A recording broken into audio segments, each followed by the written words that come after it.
From what I know, my great-grandfather, Guy Whited, was a modest man. He worked as a pipe fitter and as a farmer, the same humble trade as his parents.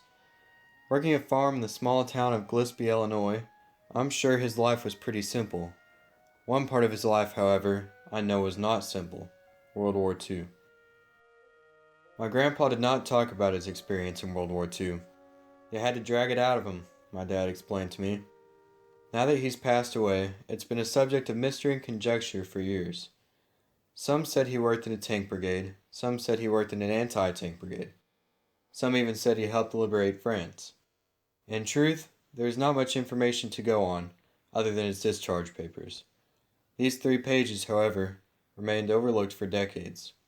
From those papers, I learned that Staff Sergeant Guy Whited was drafted in 1944 at 34 years old, just 1 year before he would have been considered too old to be drafted.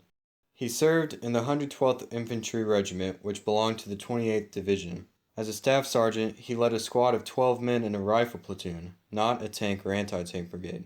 Arriving in Europe on August 14th, Staff Sergeant Whited missed much of the fighting in Normandy and the surrounding area. In fact, he may have participated in the liberation of France, which officially occurred between August 19th and August 25th.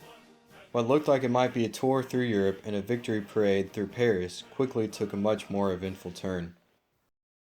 That fall, the 28th Division was attempting to seize a group of small but strategic towns, among them Schmidt and Kammerscheid. This conflict lasted from September 19th to December 16th, the longest single battle in U.S. Army history. This was the Battle of Hurtgen Forest. Guy Whited's regiment, the 112th Infantry, was in charge of holding Kammerscheid. Staff Sergeant Whited was shot in the leg on November 7, 1944 in Kammerscheid, Germany. By the time my great-grandfather was injured, the medical aid station in Kammerscheid was lost. The town was swept with artillery and tank fire for half an hour, and 30 German tanks and several hundred soldiers followed close behind. U.S. soldiers were stranded, disoriented, and disheartened.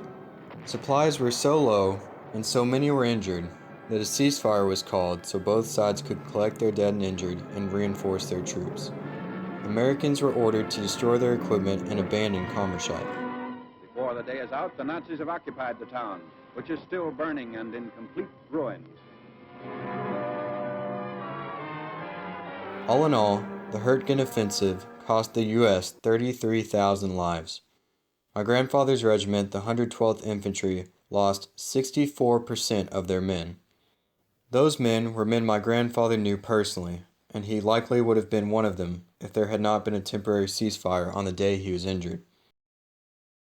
When I first began digging, I wondered if I shouldn't. Would researching his involvement be a good way to honor a man who never wanted to talk about the war? But now I realize it may be the best way to honor that man. To forget what happens in war would be a disservice to those who died, to those who fought, to those who have no choice but to remember.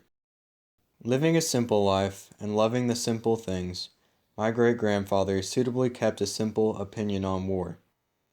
His only comment was that if people really understood what happened in war, they would think twice before entering into one.